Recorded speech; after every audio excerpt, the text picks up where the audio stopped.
What's going on, folks? This is Devin Hillsdon-Smith, host of Site Selectors Are People too. I hope you are all doing well. Hope you have had a fantastic weekend. Lots of rest, relaxation, time with family and friends. But guess what? It's Monday and it's time to get back to work. So, this is our 10th episode. I'm just gonna say I'm pretty proud of having 10 episodes under the belt here. I started this thing, as I mentioned before, really just looking for an outlet, right? I'm a talker, and I work from my home office because my team is based in Atlanta. I'm here in Indianapolis. And I got to the point where I recognized that I had things to say, right? I think we all have things to say, but for me, this has been just a cathartic exercise. And let's get real here for a second. For me to have seen the actual reception of this podcast, how many people listen in weekly, thank you. Thank you for your attention to this topic. Thanks for having some sort of interest in what a Yahoo like myself would have to say. We've done one episode, the Stories from the Road, that little mini series where I take my microphone wherever I go and interview economic developers. As I've mentioned, I've got a number of those queued up, and I think going past this 10th episode, we're going to spend a little more time on that Stories from the Road. I'm going to publish more of those episodes.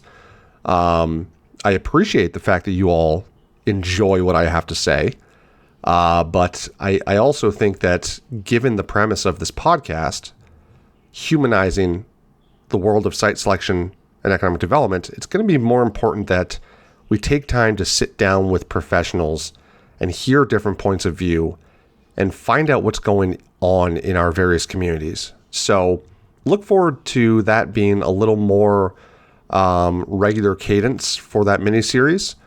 Obviously still going to have these topical conversations where it's just myself talking, but I think it's time for us to get in and bring more people on the show.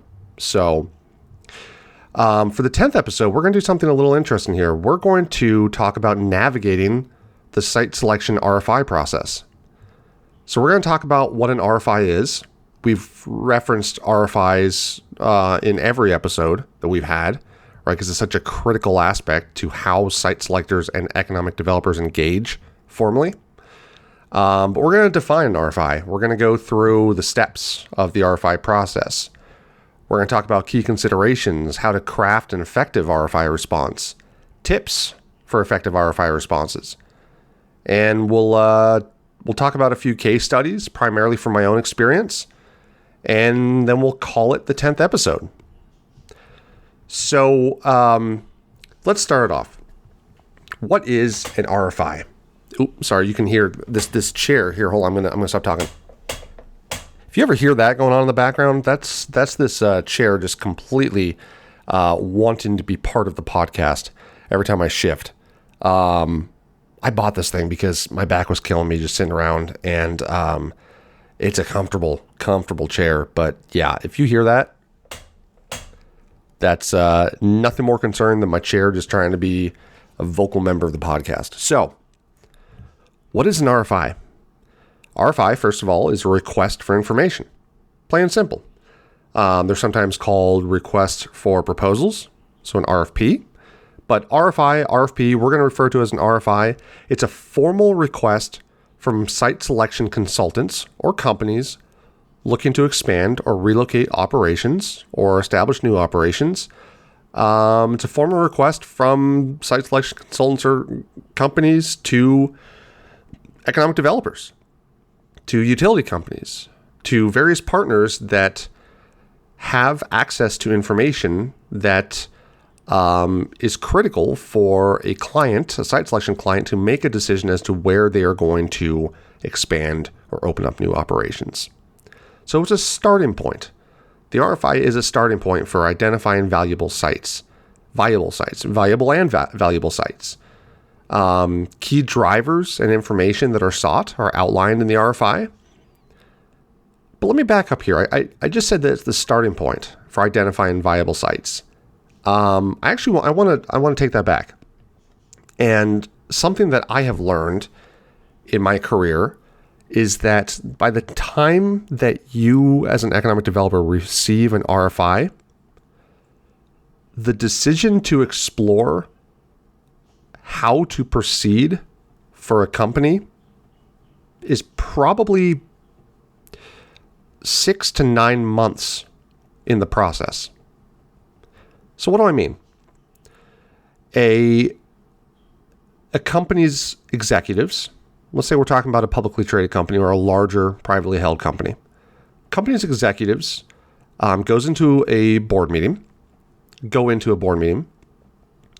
with their regular reports. And as part of that, they're reporting either that there are some inefficiencies in the manufacturing system of the company, the distribution system of the company, or there's some deficiencies, whether that be in terms of capacity, in terms of ability to produce for one reason or another.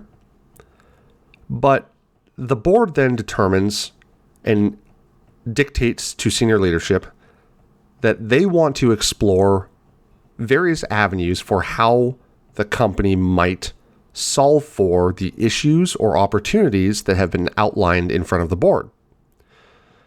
And so the time that it takes to go from reporting to into the board, that's typically 30 days, 45 days. And then the executive leadership has this edict from the board to go forth and explore.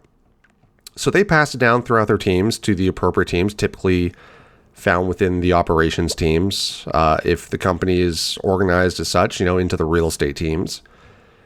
And then these teams start going through and trying to define the project. Well, pretty quickly, maybe within another 30 days, they recognize potentially that they need to outsource and find a firm that excels in these types of relocation or new location matters, right? They think at first that they can get it done themselves, but then they remember how much work they truly have to do within their core department's business. And they also recognize that this is not something we do day in and day out. And so they realize that, hey, we've already got consulting firms, maybe a large accounting firm that does their finances and bookkeeping, or a firm that does their HR work, or a trusted go-to brokerage that does their real estate work. And they ask the question, do you guys have a business unit that can help us with trying to find a new location for a new factory? Right? We're talking industrial primarily on this podcast because that's the world I come from. And then the site selection team starts to be investigated. And so that process from making initial points of contact to recognizing, hey, we need to get some competition in this process. You make site selection teams propose, right? I talked about before when we were talking about the life of a site selector. I mentioned in the episode notes that we're going to get into how site selectors get business. So I'm just going to reference that, the site selection, because we're going to do this in a later episode. Site selection firms, in this case, will then go through the proposal process, right? We're not just putting out proposals to economic developers. We have to propose to get clients as well. And one firm will win. They'll win the business. And so that period of time, another 30 to 60 days, right, for the company to select their site selection partner. And then the business strategy is put together as the site selection partner gets ingrained within the company and figures out what's going on, what the key factors of influence are. So that's another, 30, maybe 15 to 30 days. And then the site selection firm starts doing a desktop analysis. They start looking at the key slicers in the project and determining how do they even make sense of the potential world. Say we're just looking at the United States. How do we even start to hone in on areas of the states that we want to focus on, right? So they start taking key factors of influence and start creating a process. And then maybe they determine, as is typical, that, the company needs to be somewhere in the Southeast up into the Midwest. And so they're going to focus on those states. And maybe they cut a few because of some issues related to the specific industry. And then you've got your 10 states or your 5 states that you're going to send your RFI out to. My point here is that 6 to 9 months of decision making and strategizing have gone by the time you as an economic developer even receive that RFI. I think when I was an economic developer, I assumed that the process prior to receiving the RFI would be a lot shorter. So I thought that when I was responding to RFIs as an economic developer, I thought that I was painting the picture for the site selection team and the company for the first time. But what I found out on this side of things is that through that desktop analysis and all of the work that's already gone into this, site selectors and companies already have a pretty good idea as to what you're going to say when they reach out, to some extent. Right? We've been through the whole qualitative versus quantitative data. From a quantitative perspective, they're going to know what you're going to say, or we're going to know what you're going to say, for tax rates. If the site selection team has a lot of experience in your locale, then we'll probably know what your standard industrial electric rate tariff is going to be and what riders are going to be available.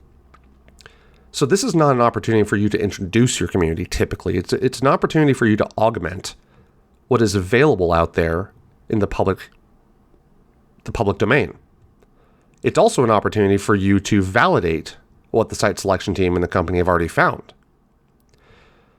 So that's the purpose of an RFI. It's to go from the desktop analysis to a vetting phase and to an information augmentation phase. So this is where the interaction starts to happen, and it's a very, very formal process. It's a formal process that takes about 3 steps in general. Let's call it 3 steps. The 3 steps to the RFI process.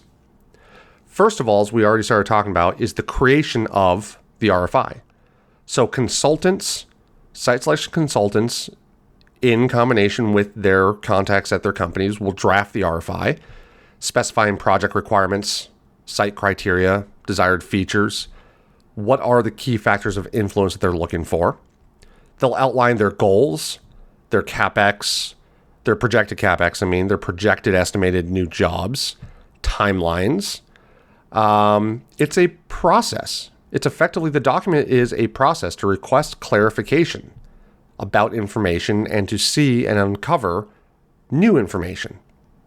So RFIs are there to resolve information gaps, eliminate ambiguities, and capture specific decisions during the course of a project. The RFI itself is typically issued in either 1 or 2 phases. You've either got a combined RFI, which is requesting a ton of factual information, right? What is your tax rate? That's a number that you can't pivot off of. You know what that is. What is the regional workforce for the Snakes code, right? It's a flat number that it's black and white, right? You might be able to mess around with, looking into the future, projected numbers, or you might be able to mess around with certain qualifiers, but it's a black and white number, right? So you're looking to vet existing information and make sure that we have the right information already. The other part of a combined RFI is beyond just providing factual information, is the start to negotiations. So the combined RFI may also ask, okay, what types of tax incentives do you have? And based on the information that you know about our project, right, that's a $100 million investment, and it's going to create 250 jobs paying $1 an hour over your county average wage. What types of incentives do you have? And what are your estimates based on what you know at this point? What are your estimates as to what those incentive numbers are going to look like for our client? So it's a starting point to negotiations. And you have to remember that as an economic developer. I think we always want to put into the RFI the big sexy numbers when it comes to incentives, right? In that first response to make sure you don't get cut. Make sure you have an opportunity to get to the shortlist. But if you think about other types of RFIs in other industries, so let's call it a letter of intent when it comes to real estate, a letter of intent that's submitted, just like an RFI should be, is a first negotiating position, right? To show that you have the ability to provide an incentive or to buy land at a certain price. But you have to have a bit of wiggle room. So one tip I would offer is for economic developers to not obviously give away the farm up front. Provide a compelling response. Show that you're a location that thinks creatively when it comes to problem solving and offering incentives. But don't give away the farm up front, because guess what? At this point, not only are you trying to establish a negotiating position, but you probably don't have enough information about the project itself to provide a tailored response. You might know the industry, maybe the sector, the industry. You might know kind of what they're going to be doing as a manufacturer or a distributor. Like I said before, the capital investment, the projected new jobs, the projected new wages, but that's not even close to having enough information to get into negotiations.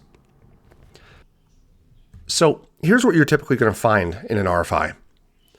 You're going to have the question or the objective, right? It's where the site selector clearly states the request for you to fill out the RFI spreadsheet, for you to provide a listing of your partners, of your potential incentives, the ways that we can contribute towards the project together. There's also the proposed timeline, and this is critical. Specify when a request or a response is needed. It's the deadline. There's the opportunity for the site selector to provide documentation to help provide as much information as possible to the economic developer so that that initial negotiating position is as firmed up as possible. So attaching photos, potential renderings of what the project might look like, spec sheets, relevant highlights from various corporate documents. And then it's going to be, the basics. Your submitter details include who is submitting the RFI, the appropriate due dates, like I said before, who to contact with questions. So it's a pretty simple document, quite frankly.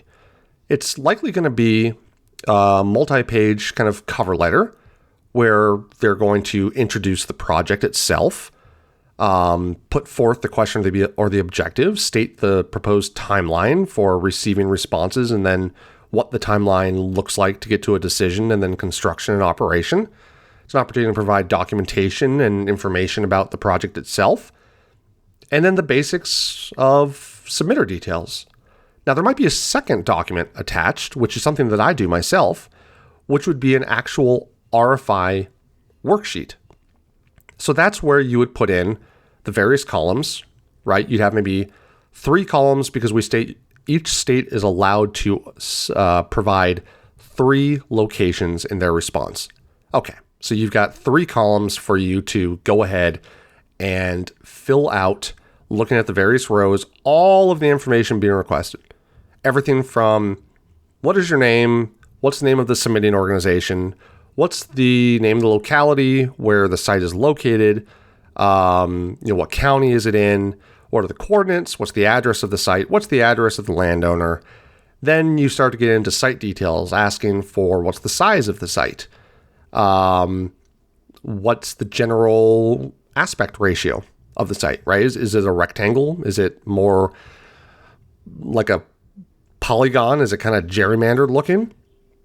Topography, full suite of due diligence requests, so environmental concerns, geological concerns, archaeological concerns, right? All the way through the due diligence of what's under the dirt and what's happened on this site before. And then you've got probably something about, okay, talk to us about your general business environment, right? There's going to be cells to fill out about your tax rate, about, who are your utility partners? Who are your workforce partners? Who's the economic development organization in charge of the area? So it's going to be about the actual location itself, maybe some crime rate questions, some quality of life questions. And then you start to dig into some of the specific areas of consideration. There might be an entire section about utilities, right? So for electric, who's the electric provider? Who's the contact? Where's the closest transmission line to the site? Where's the closest distribution line to the site? Where's the closest substation? How much capacity do you have on your network? Right? So how many megawatts are available? Talking about redundancy, talking about the ability to extend. And this is critical. The timelines that it would take to extend and get infrastructure, electric infrastructure to the site based on the project's requirements. So if the project states that it needs 2 megawatts day one and needs to be able to ramp up to 10 megawatts within 5 years, is that doable? Is there a line of sight to get that done? Asking the electric utility, please respond yes or no and give us some details. Then you go to the water utility, the sewer utility, natural gas. Then you might have an entire section on workforce, right? So what is the existing workforce? What's the labor participation rate, unemployment rate? Who are your primary employers in the community? How many people do those employers have at each one of their facilities? Who are your training partners? So your technical colleges, your community colleges, your four-year degree colleges.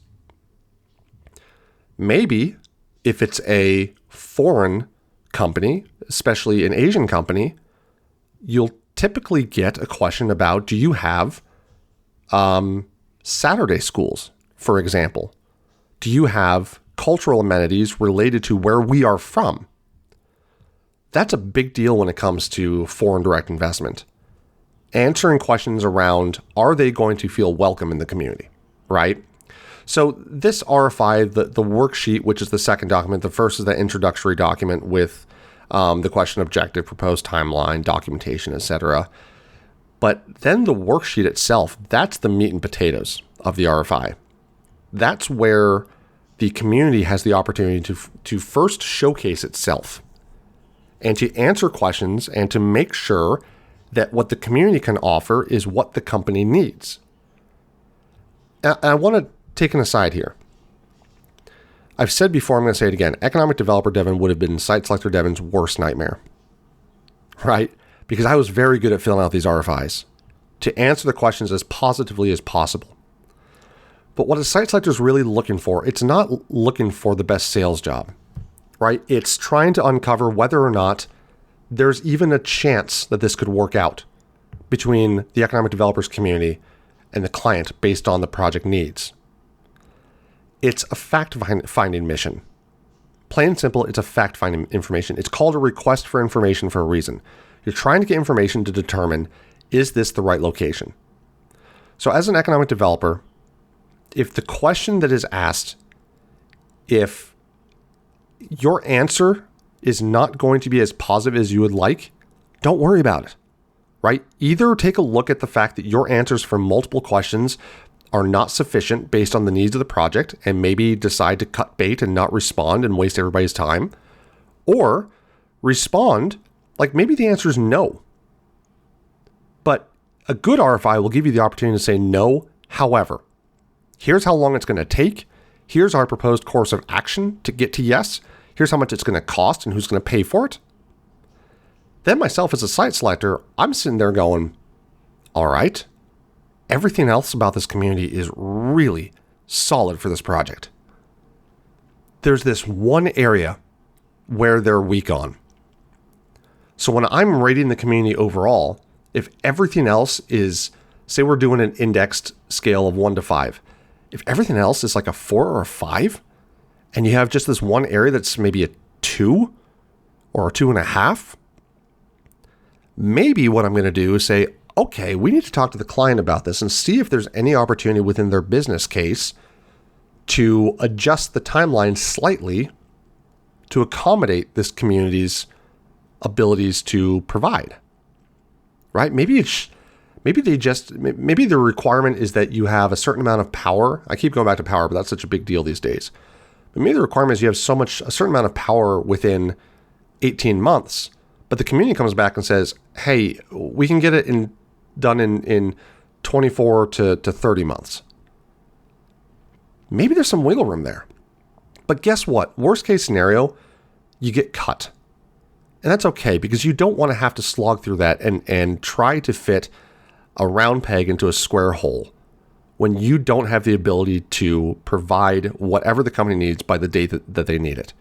But then the site selector is going to look at you and recognize that, you know what, these guys are honest with me, they are forthcoming, they are candid. And so I, at least, will then, whenever I'm looking at communities for future projects, you're going to be considered. So think about that. So the third step, like I said, was the administration of the RFI, distributing it to potential site owners, economic development agencies, real estate professionals, potentially utility professionals, collecting responses and managing communication as you're going through the response phase. The third phase, which then takes the most amount of time, is the evaluation phase. So you've got the creation phase, which is, we'll just call it those 6 to 9 months that lead up to the RFI, including the drafting of the RFI, which we went through what that looks like. The administration phase, where you're sending it out and you're responding to questions, clarification points. And the third phase is simply the evaluation phase, assessing the received RFIs based on alignment with the project goals, right? Shortlisting sites that meet criteria. I had said before, there's two different ways an RFI can come out, a combined RFI or a phase 1, phase 2. Well, if you're a phase 1, phase 2, or even if you're combined, phase 2 is going to be that negotiation phase. That happens within this evaluation phase. You're still evaluating the community's potential to support your client's project needs. And so either that's been baked into the original RFI, or then you have the opportunity as an economic developer to get a response back from the site selection professional, asking some questions, some clarification points. Then at some point they're going to ask, okay, you told us what your incentive programs are, so let's have a conversation about what those are going to look like when applied to us. And oh, by the way, you've mentioned job creation tax incentives. You've mentioned investment tax incentives, both at the state level as well as from a property tax abatement perspective at the local level. But our big challenge that we have to solve for is that based on the company's structure, we need to find some low interest loan capital. What can you do? What sort of programs does your state or your locale have to help solve for that gap? So in the evaluation phase, you're not only evaluating, right, assessing the received RFIs, but you're also going back and forth, and communication starts to pick up. And then I'm going to say that that's the end of the RFI phase, because then once you get into site visits and really deep negotiations, you're beyond the RFI, right? The RFI is the formal introduction to the process. The evaluation then starts to bleed into, and there's no real good kind of cutoff point, but I'm just going to say when you start having site visits and you start having real hard-hitting conversations over how the two sides work together in the future, that's beyond the RFI phase. So we're going to go ahead and go to break. And when we come back, we're going to flip it around and talk about some additional key considerations, crafting an effective RFI response, and tips for effective RFI responses as well. So we'll see you in a sec. Thank you.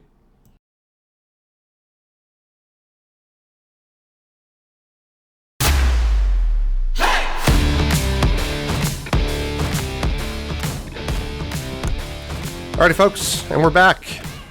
Hope that first part was interesting. Just kind of going through, what we all kind of already know about if you're in this profession, what the RFI phase looks like. But I thought that by, giving some of my insights from both sides of the table, maybe you would reframe it in a different way that really gets you to step back and think, this isn't necessarily our best foot forward, our best and final offer. It's a starting point. Or, this isn't an opportunity to introduce ourselves. This is an opportunity to help validate information and augment information that the site selection teams, quite frankly, already have about you. So now we're going to get into, how do you craft an effective RFI response? What is the site selector looking for? And I kind of talked about this a little bit before, right? We're looking to make sure that your community and our project can be married up appropriately and that there aren't going to be issues. We're trying to prevent finding out about issues when it's too late, right? Trying to find where those concerns might lie and figure out, are there ways to address those concerns so that it works for both sides? Or do we just need to cut bait and say, hey, you're not shortlisted because this wouldn't have worked for both of us? You have to remember, and that's a point to be made here, if you lose a project, and I've talked about on prior episodes how much that hurts, but if you lose a project, you have to remember that that typically is an indicator that it wasn't going to work out, that it just wasn't the right project for your community. Now, there's going to be points where it's like, I was the number 2 community, and it just simply came down to something that we could have solved for, but the other community made a better business case, and that really hurts. But typically, if you get cut, that's the point where you should go, okay. It's not that we were horrible in our responses. Sometimes you were, and we'll get into that. But it's likely more that we just weren't the right fit. So you need to make sure that you use an RFI process as an opportunity to learn more about yourself as well. Right? There are a lot of communities out there that will respond to every RFI that comes across their desks. That's the wrong thing to do. You should only be going after those projects that seem like they're the right fit for your community. Have a weighting system, a scaling system, right? And you're not going to be blacklisted, or you're not going to be shunned by site selectors if you don't respond to certain RFIs, right? Because we don't want you to respond if it's not a good idea. And if for some reason we thought that your community was going to be the right fit and you don't respond, don't worry, we'll reach out and ask. I had that happen a lot when I was at my last economic development gig. But it opens up the opportunity for conversation. So, from the perspective of an economic developer who is responding to an RFI, there's really 4 key considerations to be aware of. First of all is timeliness. You need to respond promptly to RFIs. Why? Because first impressions matter. It shows that your community has its beep together. If it takes you beyond the deadline of the RFI to respond, a lot of times you're going to be cut. You're going to have failed to qualify to even be considered, right? But the quicker you can respond, the better. With one caveat: never prioritize timeliness over quality. Never prioritize timeliness over quality. And there's a general frustration within the economic development community with how quickly site selectors have been asking for turnarounds recently, probably ever since COVID hit and supply chains got out of control and all of these new opportunities started hitting with various industries. There were a number of times for myself where I was sitting there staring at an RFI and I couldn't believe they wanted us to respond within 72 hours when the project was representing a $3 billion investment. I would always think, how inappropriate is it that we are being asked to provide high-level quality information befitting of a $3 billion project in that amount of time? That being said, if you're given 2 weeks to respond, don't go beyond that deadline, right? If you're given a respectable amount of time, a proper amount of time to respond, if you can't hit a 2-week deadline, that probably indicates that you're not in the right position to support this project because you didn't even have your basics ready to go. Now, there's going to be exceptions to the rule, of course. Don't lambaste me for this, but timeliness is not only about helping the site selection team stay on schedule, but it's about making a good first impression.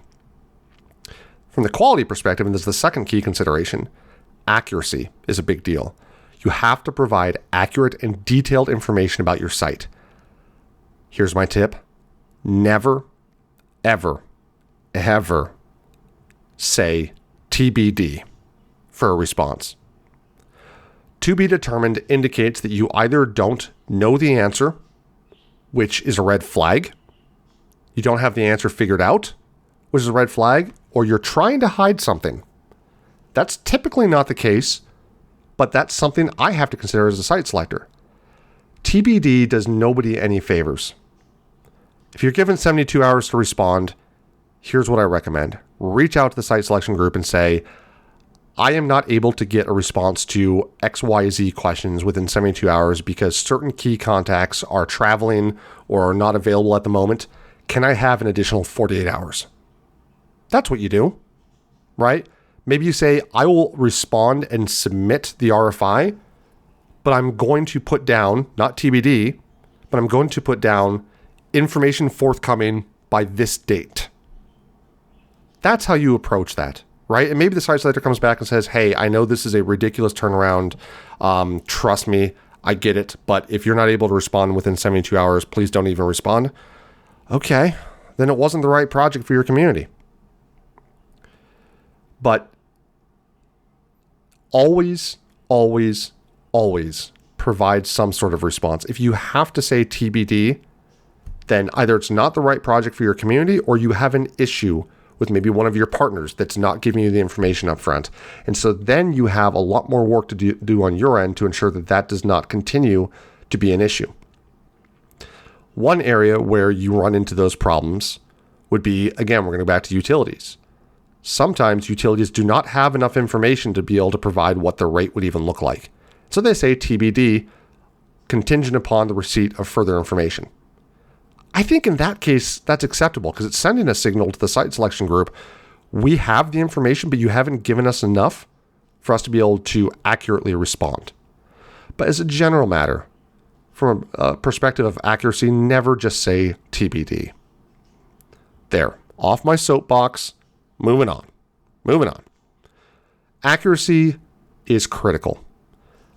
Like I said before, as the site selector, have probably already figured out the answers to a lot of the questions that you're going to answer, but I am looking to you to verify that what I have found is accurate.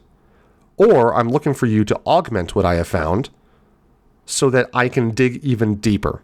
So a TBD response or an inaccurate response does nobody any favors. So your second consideration when filling out RFIs is always strive to be as accurate as possible.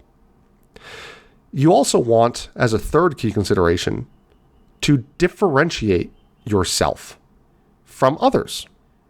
You want to highlight your unique selling points, your USPs of your location. Because there are going to be, you don't know how many communities that the site selector has sent the RFI out to. And you want to make sure that your community stands out in a good way. Number one, you can do that by responding in a timely manner. Number two, you can do that by providing accurate responses, but also use this as an opportunity to start to highlight your unique selling points. The fourth key consideration, which kind of weaves itself throughout all of this, is collaboration. You have to collaborate when responding to RFIs. You have to involve local stakeholders, utilities, infrastructure providers, the state, your workforce partners.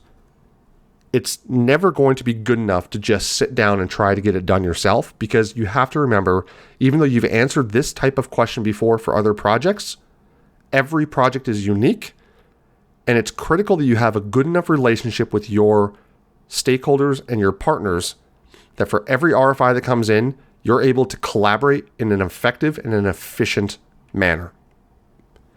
So those are your four key considerations that really should be adhered to as you're filling out the response.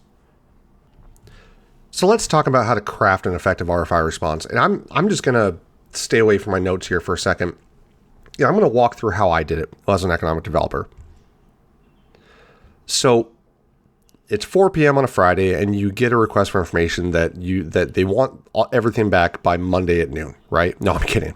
It felt like that a lot, right? But you, in all honesty, you get an RFI that comes in to your inbox.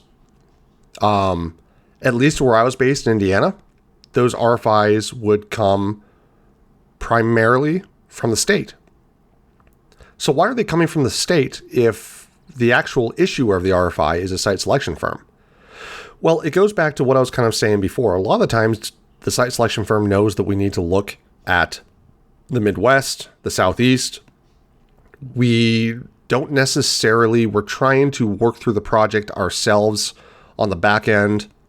And so we're not to the point where we can home in on certain locations within states. And so the most efficient way forward is to send an RFI to a state and ask for them to distribute to their communities and ask for them to manage the responses and ensuring that all of the responses are packaged up and sent back to us. It's about efficiency. Sometimes as a locale, you will actually receive an RFI directly. And that's a great thing. It means that for whatever reason, you have been targeted. And you really need to consider that when you're going through your responses. But 9 times out of 10, 99 times out of 100, it's going to come in from the state. So I would receive an RFI for project. I'm looking around the room here to make up a project name, project computer. Ooh, that was bad. An RFI for project computer comes through. And now I have to follow through with that imagery. So project computer, what I would read in the RFI represents a company that is seeking to establish a new manufacturing location for the final assembly of desktop towers. And they state that the projected new investment is going to be $250 million because this is going to be a flagship location, and there's going to be 800 folks employed, and they're going to be paid on average $32 an hour. You're looking at all of this and you're drooling. Huge capital investment, fantastic number of jobs, amazing wages. So now you get excited, right? That's when I would get excited. So then you start to dig in. Okay, so we know that what the company is going to be doing, assembling desktop towers, final assembly. We know that there's a flagship location that's going to represent a significant capital investment, significant amount of jobs, an average wage that is way above the community average.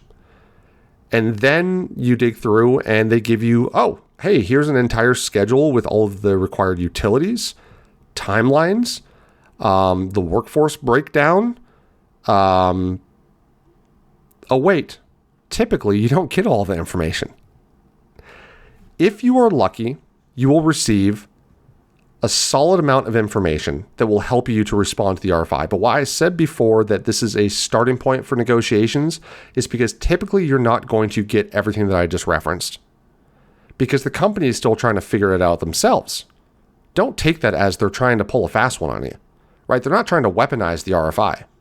They're simply trying to give you as much information as possible to start getting information in so they can start digging in with their various departments to get more accurate data so that they can help you help them. So remember, it's not, if you have a lack of information, it's not about the site selection consultant trying to weaponize the RFI. It's about trying to get the process going, trying to get the conversation started. And so I would receive this RFI and I would look and I would see that there's an RFI worksheet to dig into. And at least for me, I would have a template sheet of responses, right? So my name, my title, my phone number, my email, my organization, the same stuff for the state, the same stuff for any of our partners, that's all always going to be the same, right? Verify that somebody hasn't retired, of course, but that should always be the same. So I would copy paste in. Very simple, very quick moving.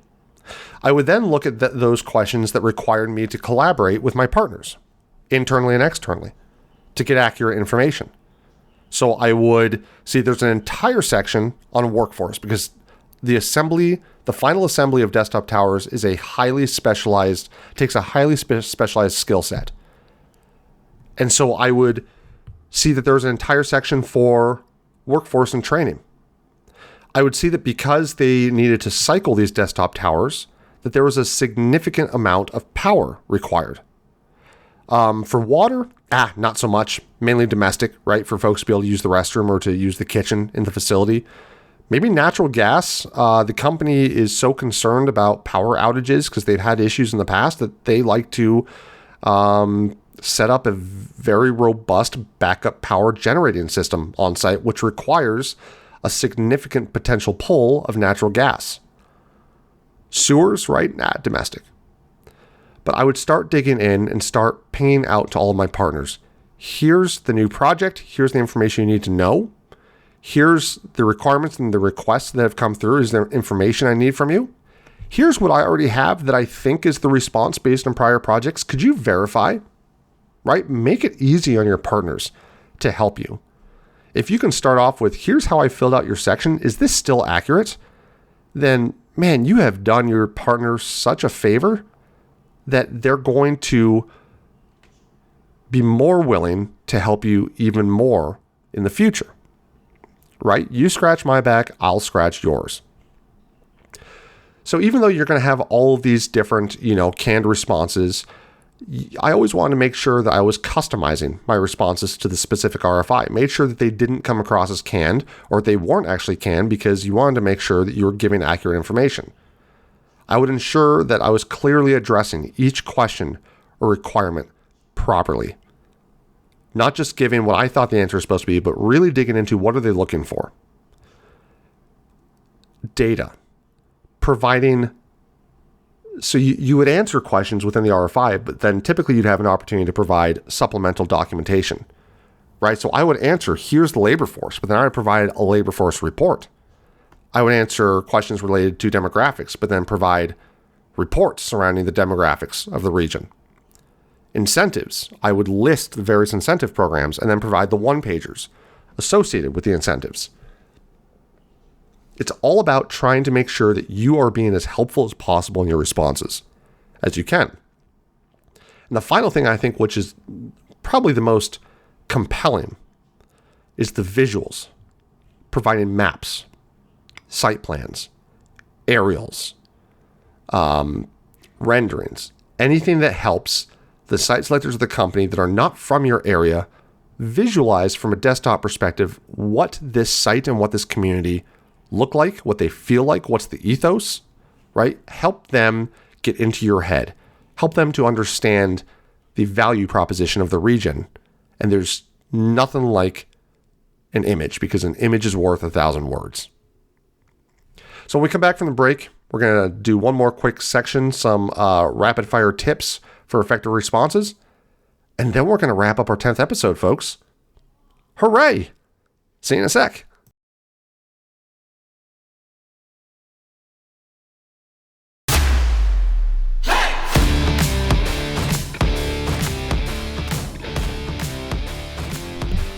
Alrighty, here we are.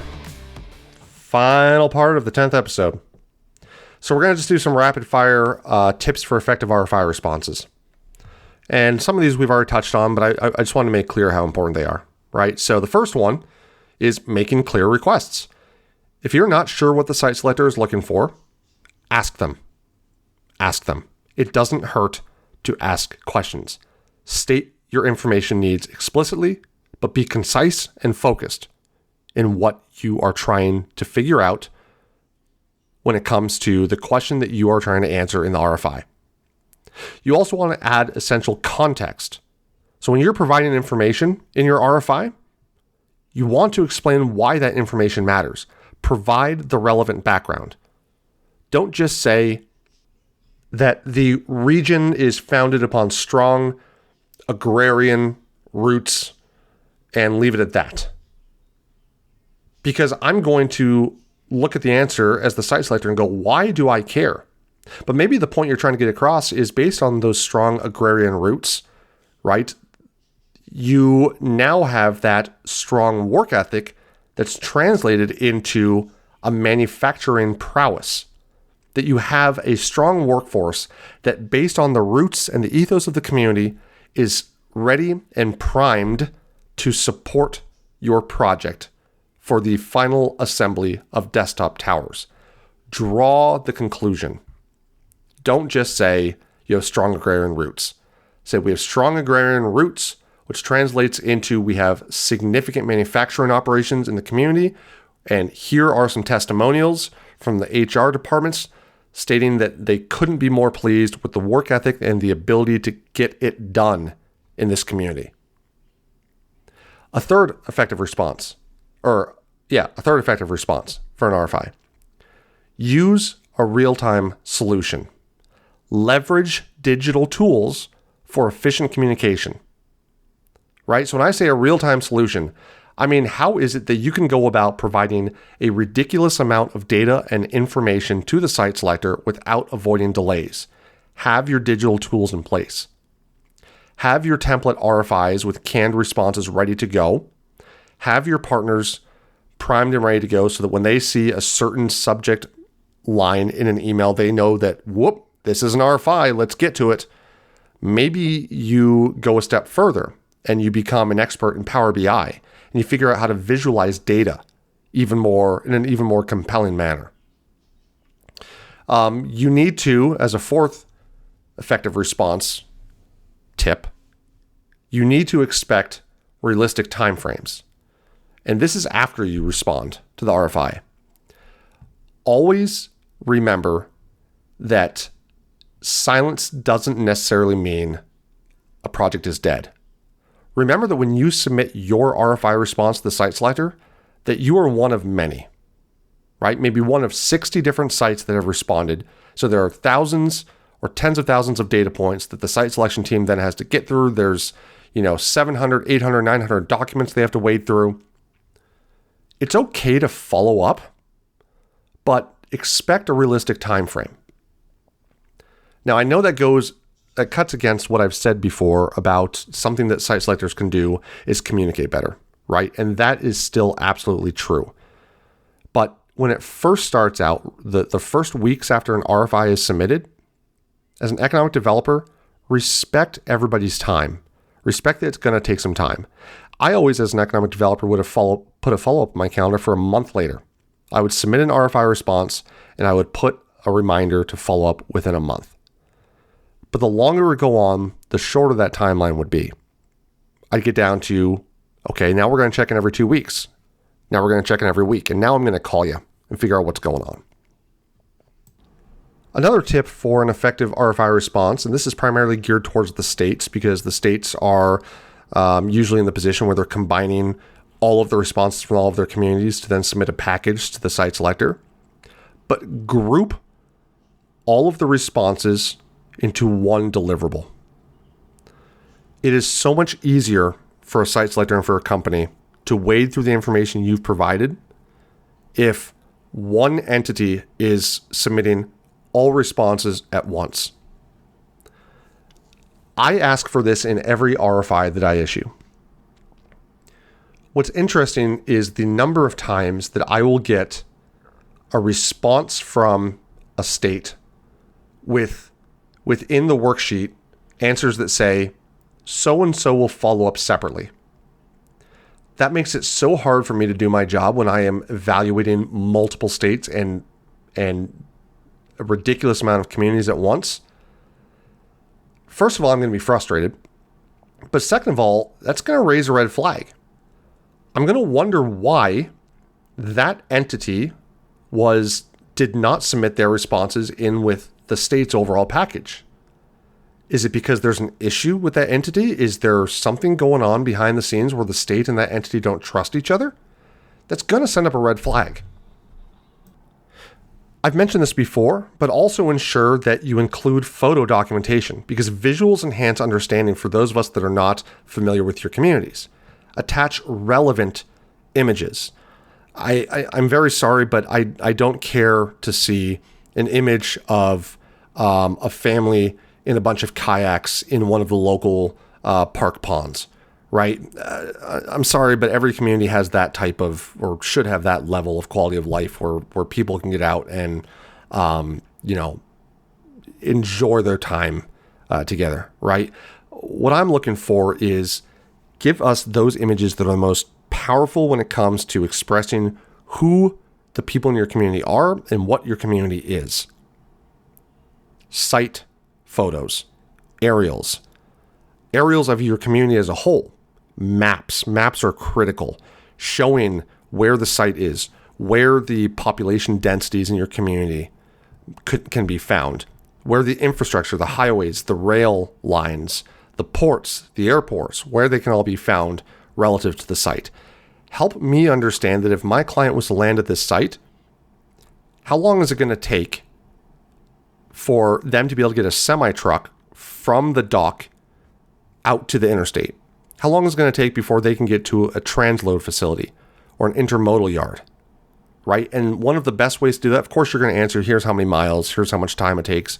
But if you can provide an overarching map that helps me to visualize all of this together, I'm going to be able to figure out very quickly that, yep, I get it, your community is highly connected, and this is a fantastic location for a manufacturing operation.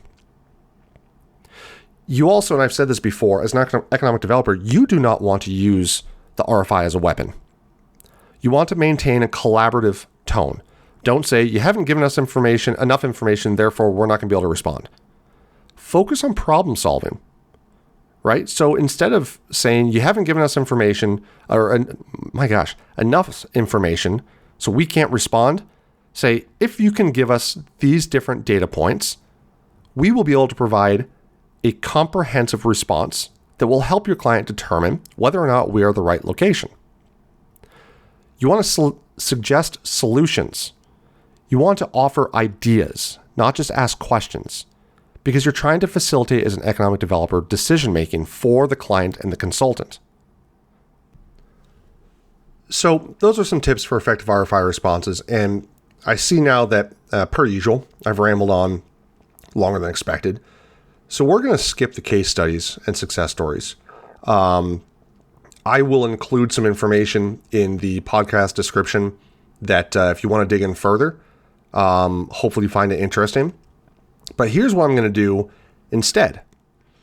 If you've made it to the end of this episode and you're an economic developer and you are trying to get to know new site selectors like myself, do me a favor and reach out to me. You can find me, you can find me on LinkedIn, Devin Hillsdon-Smith. You can reach out via the Facebook page, Site Selectors Are People too. But either way, reach out.